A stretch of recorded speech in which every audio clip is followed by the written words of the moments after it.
Sir, Padmakumar പത്തനംതിട്ടയിലെ ജില്ലാ secretariat അംഗമായിരുന്നു. ഇപ്പൊ അദ്ദേഹം ജില്ലാ സമിതി അംഗമാണെന്ന് തോന്നുന്നു. അപ്പൊ ഒരു CPM കാരൻ വാസു CPM അംഗമാണ് എന്തോ ആവട്ടെ. ഇപ്പൊ ഒരു വിജയകുമാർ, ഇനി കടകംപള്ളി. ആകെ നമ്മൾ നോക്കുമ്പോൾ ഈ കടകംപള്ളിയെ കൂടെ അറസ്റ്റ് ചെയ്യുമ്പോൾ CPMന്റെ ഇനി അങ്ങോട്ടുള്ള ഒരു അവസ്ഥ എങ്ങനെ പോകും? കാര്യം അവര് കടുത്ത പ്രതിരോധത്തിലേക്ക് തന്നെ പോകേണ്ട അവസ്ഥയിലേക്ക് വരുമോ? കാര്യം പത്മകുമാറിന്റെ കാര്യം വെച്ച് നമ്മൾ കൂട്ടി വായിക്കുമ്പോൾ കടകംപള്ളിയെ അറസ്റ്റ് ചെയ്താലും അറസ്റ്റ് ചെയ്യുമെന്ന് തന്നെയാണ് CPM ഇപ്പോഴും വിശ്വസിക്കുന്നത്. കടകംപള്ളിയെ അറസ്റ്റ് ചെയ്യും എന്നാണ് CPM വിശ്വസിക്കുന്നത്. CPM കേന്ദ്രങ്ങൾ, എന്റെ ചില സുഹൃത്തുക്കളെയൊക്കെ ഞാൻ വിളിച്ചപ്പോൾ അവർ പറഞ്ഞു അറസ്റ്റ് ചെയ്താലും പാർട്ടിയെ അദ്ദേഹത്തെ കൈവിടില്ല. അപ്പൊ അത് ഇനിയും വൻ കുഴിയിലേക്കല്ല CPMനെ എത്തിക്കുള്ളൂ. അതായത് ഇനി ഏത് നേതാവിനെ അറസ്റ്റ് ചെയ്താലും CPM കൈയൊഴിയില്ല എന്നുള്ളതാണ് സത്യം. അതിന് കാരണം ഇതിന്റെ പ്രധാനപ്പെട്ട വമ്പൻ സ്രാവ് അപ്പുറത്തിരിക്കുമ്പോൾ ഇതൊക്കെ ചെറിയ സ്രാവുകളാണ് അവരുടെ മുന്നിൽ. നമ്മുടെ മുന്നിൽ വലിയ സ്രാവാണ് കടകംപള്ളി. പക്ഷെ അതിനെക്കാട്ടും വലിയ തിമിംഗലം അവിടെ ഉണ്ട്. സ്രാവല്ല, വലിയ തിമിംഗലം അവിടെ ഉണ്ട്. അപ്പം നീലത്തിമിലം എന്നൊക്കെ പറയുന്ന ഒരു ശക്തി അവിടെ ഉണ്ട്. കാരണഭൂതൻ എന്ന് പറയുന്ന യഥാർത്ഥ കള്ളൻ, പെരുങ്കള്ളൻ അവിടെ ഇരിക്കുമ്പോൾ ഈ പറയുന്ന ഇവരൊക്കെ ചെറിയ ചെറിയ കള്ളന്മാരാണ്. ഒരു 10,000 കോടി മോഷ്ടിക്കുമ്പോൾ 100 രൂപ കിട്ടുന്ന ആൾക്കാരവര്, മറ്റൊരു ബാക്കി ഫുൾ അടിച്ചു മാറ്റുന്ന ആൾക്കാരാണ്. അതായത് 10,000 രൂപ കിട്ടുമ്പോൾ 1000 കിട്ടുന്ന ആളായിരിക്കും കടകംപള്ളി. അത്രേ ഉള്ളൂ. അപ്പം ആ ആളുള്ളിടത്തോളം കാലം ഇവരൊക്കെ സുരക്ഷിതരാണ്. അല്ല എങ്കിൽ ഈ കഴിഞ്ഞ തദ്ദേശ സ്വയംഭരണ തെരഞ്ഞെടുപ്പിൽ ഏറ്റവും അധികം പ്രതിഫലിച്ചിട്ടുള്ള പ്രശ്നമായിരുന്നു ഈ സ്വർണ്ണക്കൊള്ളയിൽ പത്മകുമാർ അറസ്റ്റിലായത്. സ്വാഭാവിക അദ്ദേഹത്തെ പാർട്ടി പുറത്താക്കണ്ട എന്നോ കഴിഞ്ഞിരുന്നു. പാർട്ടിയിൽ ഭരണഘടനാ പ്രകാരം പറയുന്നത് ഏതെങ്കിലും ഒരാൾ അഴിമതി ആരോപണം ഉണ്ടായാൽ മാറ്റി നിർത്തണം എന്നാണ്. ഇത് ആരോപണമല്ല, അദ്ദേഹത്തെ പിണറായി വിജയന്റെ പോലീസ് തന്നെ അറസ്റ്റ് ചെയ്തിരിക്കുന്നു. അപ്പൊ പോലീസ് എന്ന് പറയുന്നത് പിണറായി വിജയന്റെ പോലീസ് ഒരു CPM നേതാവിനെ അറസ്റ്റ് ചെയ്താൽ അതിന്റെ അർത്ഥം പിണറായി വിജയന്റെ പോലീസിൽ പിണറായിക്ക് തന്നെ വിശ്വാസമില്ല എന്നുള്ളതാണ്. ഹൈക്കോടതി നിരീക്ഷണത്തിൽ കേസ് വന്നതുകൊണ്ട് മാത്രമാണ് പത്മകുമാർ തുടങ്ങി കടകംപള്ളി തുടങ്ങി ഇനി പിണറായിയിലേക്ക് പോയിക്കൊണ്ടിരിക്കുന്നത്. അത് ചെറിയൊരു യാത്രയല്ല. കേരളം കണ്ടിട്ടുള്ള, ഇന്ത്യ കണ്ടിട്ടുള്ള ഏറ്റവും വലിയ സ്കാമായി മാറാൻ പോവുകയാണ്. ലാവ്ലിൻ കേസ് എന്ന് പറഞ്ഞാൽ എത്ര കോടിയുടെയാണ്? 278 കോടിയുടെ തട്ടിപ്പാണ്. അത് 1996-98 കാലഘട്ടത്തിൽ നടന്നതാണ്. അത് കഴിഞ്ഞ് കാലങ്ങൾ മാറി. അന്ന് പിണറായി വിജയൻ 2 കോടി കിട്ടാന്ന് വലിയ പുണ്യമായിരുന്നു. ഈ പറയുന്ന ശബരിമലയിൽ ആദ്യമായിട്ട് 98 അവിടെ സ്വർണം പൂശാൻ വേണ്ടി മല്യ വന്നപ്പോൾ പിണറായി വിജയൻ അടക്കമുള്ള ആളുകൾക്ക് ഒരു 10 ലക്ഷം ഒക്കെ വീതമാണ് കൊടുത്തതെന്നാണ് ഞാൻ മനസ്സിലാക്കിയത്. അന്ന് വലിയ പൈസയായിരുന്നു പിണറായി വിജയൻ. ഇപ്പൊ എന്തിനാണ് 10 ലക്ഷം തരുന്നതെന്ന് പിണറായി വിജയൻ അന്ന് അറിയാതിരുന്നത്. പിന്നീട് അതിന്റെ മഹാത്മ്യം മനസ്സിലായി. അവിടെ താഴെക്കൂടെ അടിച്ചുകൊണ്ട് 30 ലക്ഷത്തിന് അങ്ങേര് വിറ്റ് പൈസയാക്കി എന്നുള്ള മല്യ വിറ്റ് പൈസയാക്കി 1 കോടി റുപ്യ ചെലവാക്കി കുറച്ച് ദിവസത്തേക്ക് കസ്റ്റഡിയിൽ എടുത്തത് ശബരിമല എന്നുള്ളത് 3 താഴെക്കൂടങ്ങളാണ് അന്ന് അടിച്ചുകൊണ്ടായത് എന്നുള്ള റിപ്പോർട്ടാണ് പുറത്തു വന്നത്. പിന്നീട് ഇവിടെ ഈ 1450ഓളം ക്ഷേത്രങ്ങൾ ശബരിമലയുടെ കീഴിൽ തന്നെ ദേവസ്വം ബോർഡിന്റെ, തിരുവിതാംകൂർ ദേവസ്വം ബോർഡിന്റെ കീഴിലുണ്ട്. ഇവിടെ നടന്നിരിക്കുന്ന തട്ടിപ്പുകൾ, ശബരിമലയിൽ നടക്കുന്ന അതേ തട്ടിപ്പുകളാണ് എല്ലാ അമ്പലങ്ങളിലും ഇവർ കൃത്യമായിട്ട് നടത്തിയിട്ടുള്ളത്. പഞ്ചലോക വിഗ്രഹങ്ങളെല്ലാം കൊണ്ടുപോയി. പഞ്ചലോക വിഗ്രഹങ്ങൾ മാത്രമല്ല, എവിടെയൊക്കെ താഴികക്കുടങ്ങളും അതേപോലെ കോപ്പർ പാത്രങ്ങൾ, പഴയ പാത്രങ്ങൾ, വെങ്കല പാത്രങ്ങളില കോപ്പർ പാത്രങ്ങൾ. ഈ കോപ്പർ പാത്രങ്ങളിൽ പഴയ 10, 200, 300, 500, 1000 വർഷമുള്ള കോപ്പർ പാത്രങ്ങളാണ്. ആ കോപ്പർ പാത്രങ്ങളിൽ ഒരു 200 വർഷം കഴിയുമ്പോൾ അതിൻ്റെ അകത്ത് ഒരു കെമിക്കൽ രൂപാന്തരപ്പെടും. പിന്നെ അത് ഇടിമിന്നലൊക്കെ ഏറ്റ് കഴിഞ്ഞാൽ അതിൻ്റെ അകത്ത് ഇറീഡിയം പവർ എന്ന് പറയുന്ന, ഇറീഡിയം മെറ്റൽ അല്ല, ഇറീഡിയം പവർ എന്ന് പറയുന്ന മൾട്ടി പവർ എനർജി കയറും.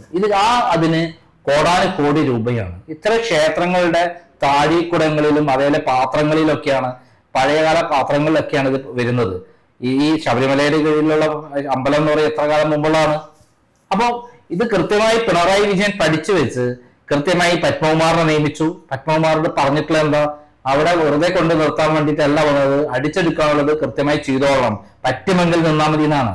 അതുകൊണ്ടാണ് പത്മകുമാർ വന്നത്. എന്റെ ദൈവങ്ങൾ എന്നോട് പറയുമ്പോൾ ഞാൻ എന്ത് ചെയ്യും?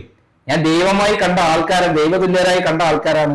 അല്ല സാർ, എൻ്റെ ഒരു സംശയം, പിണറായിയെ കുറിച്ച് പറയുമ്പോൾ CPM എന്ന് പറയുന്ന പാർട്ടിയുടെ ഒരു രീതി എന്ന് പറഞ്ഞാൽ എന്ത് കാര്യം നടക്കണമെങ്കിലും അവരുടെ പാർട്ടി അറിഞ്ഞേ ചെയ്യാൻ പറ്റുള്ളൂ.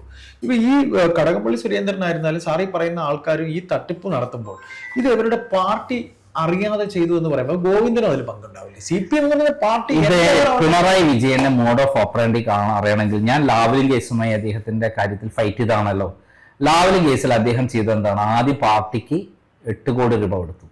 അത് മേടിച്ചത് P ശശിയാണ്. അതിന് വ്യക്തമായ തെളിവ് എൻ്റെ അടുത്തുണ്ടായിരുന്നു. ആ 8 കോടി രൂപ മേടിച്ചിട്ടാണ് തിരുവനന്തപുരത്ത് പാർട്ടി സെക്രട്ടേറിയറ്റ് മെമ്പർമാർക്ക് ശീതളീകരിച്ച ഫ്ലാറ്റുകൾ ഉണ്ടാക്കിയത്. പ്രമുഖരായ നേതാക്കന്മാരൊക്കെ അവിടെയാണ് കഴിഞ്ഞുകൂടിയത്. അത് ലാവ്ലിന്റെ പണമാണ്. യഥാർത്ഥത്തിൽ ലാവ്ലിൻ അതേപോലെ ഒരു 8 കോടി റുപ്യ ഡൽഹിയിലും കൊടുത്തു, 16 കോടി. ബാക്കി പൈസ 10-100 കോടി ആരാണ് കൊണ്ടുപോയത് അന്നത്തെ കാലഘട്ടത്തിൽ?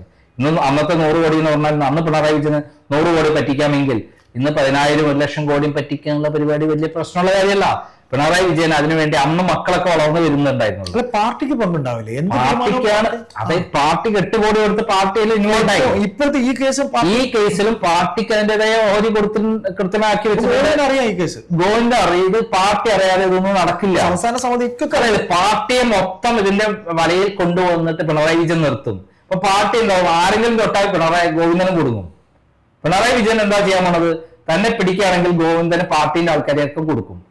കാരണം ഒരാളെ മാത്രമല്ല, അവരൊക്കെ കൂടെ നിർത്താൻ വേണ്ടിയിട്ടാണ് പിണറായി വിജയൻ ചെയ്യുന്നത്. ഈ കടകംപള്ളിയെ ഇപ്പം ചോദ്യം ചെയ്തു മിഞ്ഞാന്ന്. കടകംപള്ളി അറസ്റ്റിലാകും എന്നുള്ള കാര്യത്തിൽ ആർക്കാ സംശയമില്ലാത്തത്? കടകംപള്ളിയും അതേപോലെ വാസവനും അതേപോലെ ഇപ്പോഴത്തെ ദേവസ്വം ബോർഡ് പ്രസിഡന്റ് പ്രശാന്തനും അതേപോലെ ഇപ്പോൾ നമ്മളെ പള്ളിക്കത്തോട് അമ്പലത്തിലെ ഉള്ള സംഭവത്തിൽ ആ ഉണ്ണികൃഷ്ണൻ പോറ്റി കൊണ്ടുപോയത് എവിടേക്കാ? സ്വർണ്ണപാളി. ആ പള്ളിക്കത്തോട് ധർമ്മശാസ്ത്ര ടെമ്പിളിൽ പോയപ്പോൾ അവിടെ പത്മകുമാർ ഉണ്ടായിരുന്നു, നടൻ ജയറാം ഉണ്ടായിരുന്നു. പിന്നെ അതിനുള്ള ഇത് പിന്നെ നിന്ന് കൊടുത്ത ആരാണ്? അവിടുത്തെ ഒരു BJP മധ്യ മേഖലാ പ്രസിഡന്റാണ്. അപ്പൊ മൊത്തത്തിൽ BJPക്ക് ഇതിന്റെ പ്രധാനപ്പെട്ട നേതാക്കന്മാർക്കും ഇതിനകത്ത് ഇൻവോൾവ്മെന്റ് വരാൻ പോവാണ്. അത് നമ്മൾ കുഴഞ്ഞു മറിഞ്ഞു വല്ലാത്ത ദുരൂഹമായ സാഹചര്യത്തിലേക്ക് പോവുകയാണ് ഈ കേസ്. ഇത് അട്ടിമറിക്കാൻ പറ്റുന്നില്ല. അട്ടിമറിക്കാൻ പറ്റാത്തത് ഹൈക്കോടതി നിരീക്ഷണത്തിലുള്ളതുകൊണ്ടാണ്, അല്ലാതെ വേറൊന്നുകൊണ്ടല്ല. അപ്പൊ കേന്ദ്രത്തിൽ പിണറായി വിജയന്റെ ലാവ്ലിൻ കേസും അതേപോലെ സ്വർണ്ണക്കടത്ത് കേസും ഡോളർ കേസും അതേപോലെ പിന്നെ മകളുടെ കരിമണൽ കടത്തയുടെ കേസും എല്ലാം തന്നെ കുടുങ്ങിക്കൊണ്ടിരിക്കുന്ന പിണറായിക്ക് രക്ഷപ്പെടാൻ കേന്ദ്ര ഗവൺമെന്റും BJP ഉണ്ട്. അതിന് തിരുവനന്തപുരത്തുള്ള പ്രാവശ്യം തിരുവനന്തപുരം കോർപ്പറേഷൻ എങ്ങനെയാണ് BJP 16 സീറ്റിൽ വിജയിച്ചത്? താങ്കൾ ആ നാട്ടുകാരനല്ലേ? കടകംപള്ളിയിലെ 16 വാർഡുകളിൽ ജയിച്ചത്, കടകംപള്ളിയിലെയും സിറ്റിയിലെയും 16 വാർഡുകളിൽ ജയിച്ചത് കൃത്യമായി CPM മറച്ചു കൊടുത്തോണ്ടല്ലേ? അല്ലെ ജയിക്കുമെന്ന് തോന്നുന്നുണ്ടോ BJP? അല്ല, BJP ഗ്രാജുവലി ഒരു ഗ്രോത്ത് ആണ് ഉണ്ടാക്കിയിരിക്കുന്നത്. അല്ല, ഗ്രോത്ത് ഉണ്ട്. പക്ഷെ ഈ 16 വാർഡുകളിൽ ദുർബലമായ സ്ഥാനാർത്ഥികളായിരുന്നു. ദുർബല സ്ഥാനാർത്ഥി CPM-ന് വോട്ട് കുറഞ്ഞോ ഇല്ലേ? കുറഞ്ഞു. അവിടെ നിർബന്ധമായി ജയിക്കേണ്ട സ്ഥലത്ത് CPM തോറ്റോ? കേരളത്തിലെ എല്ലാ സ്ഥലത്തും BJP തകർന്നു തരിപ്പണമായി. തിരുവനന്തപുരം ജില്ലയിൽ എല്ലായിടത്തും മോശമാണ്. ഇവിടെ മാത്രം എങ്ങനെ BJP വിജയിച്ചത്? അത് CPM-ന് പിണറായി വിജയന്റെ പ്രത്യേക നിർദ്ദേശം പ്രകാരം ആണ് വോട്ടിംഗ് പാറ്റേൺ പോയത്. അപ്പൊ പിണറായിനെ സംരക്ഷിക്കുക എന്ന് പറയുന്നത് ഡൽഹിയിലുള്ള കേസുകളാണ്, കേന്ദ്ര ഗവൺമെന്റിന്റെ കീഴിലുള്ള കേസുകൾ. ഇവിടെ ഇപ്പോൾ ആരാണ് അന്വേഷിക്കുന്നത്? പിണറായിയുടെ പോലീസ് ഹൈക്കോടതി നിരീക്ഷണത്തിൽ നടക്കുന്നു. പിണറായിക്ക് യാതൊരു ബന്ധവുമില്ല. കേസിന്റെ തെളിവുകൾ ഓരോ ഘട്ടത്തിലും ആരെടുത്തെത്തുന്നു? ഹൈക്കോടതി എത്തുന്നു. ഹൈക്കോടതി നോക്കിയിട്ട് എന്താണ് മറ്റേ ദേവസ്വം ബോർഡ് മെമ്പർമാരെ പിടിക്കാത്തോന്ന് ചോദിക്കുമ്പോഴേക്ക് അവർ മൂത്രം വെച്ചിട്ട് പിടിക്കാൻ പോകണോ? ഇപ്പൊ അടുത്ത റിപ്പോർട്ട് ഇവര് പറയുന്ന റിപ്പോർട്ട് എന്താ? ഓരോരുത്തരെയും പറയുന്നത് കടകംപള്ളി പറയാൻ പോകണ്ട, പറയാതിരിക്കാൻ പറ്റില്ല. പിണറായിന്റെ പേര് പറഞ്ഞ എന്തെങ്കിലും മൂപ്പർക്ക് രക്ഷയുള്ളൂ. അപ്പൊ ഇവരൊക്കെ തന്നെ അവസാനം പിണറായിലേക്കാണ് പോണത്. ഇപ്പൊ നമ്മൾ കടകംപള്ളിയുടെ കാര്യത്തിൽ നോക്കിയാൽ ഇദ്ദേഹം മുൻകൂർ ജാമ്യത്തിന് വേണ്ടിയിട്ട് പ്രമുഖനായ ഒരു അഭിഭാഷകനെ കണ്ടു എന്നുള്ള വിവരമാണ് പുറത്തു വരുന്നത്. അദ്ദേഹം ഒളിവിലാണെന്നുള്ള വിവരമാണ് പുറത്തു വരുന്നത്. വിശാഖപട്ടണത്തേക്ക് പോയി പാർട്ടിയുടെ എന്തോ ഒരു പരിപാടിക്കാട്ടെ. അല്ല, ഞാൻ ഒളിവിലാണെന്ന് പറയുന്ന കാര്യം ശരി, വിശാഖപട്ടണം എന്നല്ലേ പേരുള്ളൂ. അദ്ദേഹം വിശാഖപട്ടണത്തിൽ നിന്നെന്ന് അറിയാമോ? പോയി എന്നല്ലേ അറിയുള്ളൂ. പാർട്ടി പരിപാടിക്ക് വേണ്ടി പോയി. അത് പുറത്ത് പറഞ്ഞ കാര്യല്ലേ? അദ്ദേഹം വിശാഖപട്ടണത്തിൽ പോയിട്ടുണ്ടോ?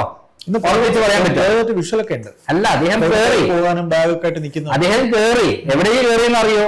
വിശാഖപട്ടണത്തേക്ക് പറഞ്ഞ വണ്ടി കയറിയണം. അത് വിശാഖപട്ടണത്തേക്കാണോ കയറിയിരിക്കുന്നത്? അദ്ദേഹം കൃത്യമായി ഒളിവിൽ പോയിരിക്കുന്നു. ഇത് എനിക്ക് കടകംപള്ളിയുടെ ഏറ്റവും വേണ്ടപ്പെട്ട ആളുകളിൽ നിന്ന് കിട്ടുന്ന വിവരമാണ്, പോലീസിൽ നിന്ന് കിട്ടുന്ന വിവരമാണ്, രഹസ്യാന്വേഷണ വിഭാഗത്തിന്റെ വിവരമാണ്, അല്ലാതെ വേറൊന്നല്ല. കടകംപള്ളി സുരേന്ദ്രൻ ഇപ്പോൾ ഒളിവിൽ പോയിരിക്കുകയാണ്. മാത്രമല്ല, അദ്ദേഹം ഇവിടുത്തെ പ്രമുഖനായ ഒരു അഭിഭാഷകനെ കണ്ട് മുൻകൂർ ജാമ്യത്തിലുള്ള കാര്യങ്ങൾ നീക്കിയിരിക്കുന്നു. അപ്പം അദ്ദേഹം എന്തായാലും അടുത്ത ഒരു SIT അദ്ദേഹത്തെ ചോദ്യം ചെയ്യാൻ വിളിപ്പിച്ചാൽ കിട്ടുമോ ഇല്ലയോ എന്നറിയില്ല. കിട്ടുകയാണെങ്കിൽ അദ്ദേഹം അറസ്റ്റിലാവും. അല്ല, അദ്ദേഹം അറസ്റ്റിലാകും എന്ന് തന്നെ CPM കേന്ദ്രങ്ങളും വിശ്വസിക്കുന്നുണ്ട്. അറസ്റ്റിലാകുന്നതോടുകൂടി കേരളത്തിൽ പാർട്ടിയിനുള്ളിൽ വലിയ തിരിച്ചടി വരാൻ പോവാണ്. ഇത് മുതലെടുക്കാൻ ബി ജെ പിക്ക് കഴിയുന്നില്ല. സത്യത്തിൽ ബി ജെ പിയാണ് മുതലെടുക്കേണ്ടത്.